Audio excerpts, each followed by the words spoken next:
ఉల్లిగడ్డ వేసి జీలకర్ర వేసి పచ్చిమిరపకాయలు కావాలి. నువ్వేం నచ్చుతున్నావు అక్క? పచ్చిమిరపకాయలు ఎందుకు?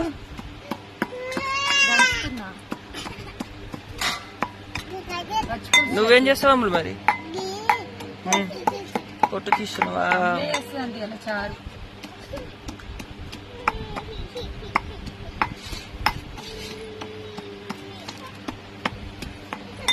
నువ్వు తిన్నావు అమ్ములు అన్నం?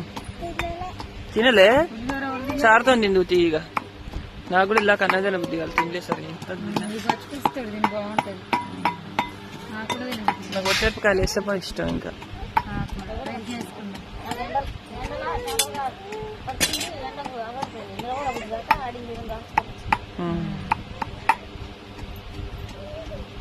లేట్ అయిపోయింది చాలా.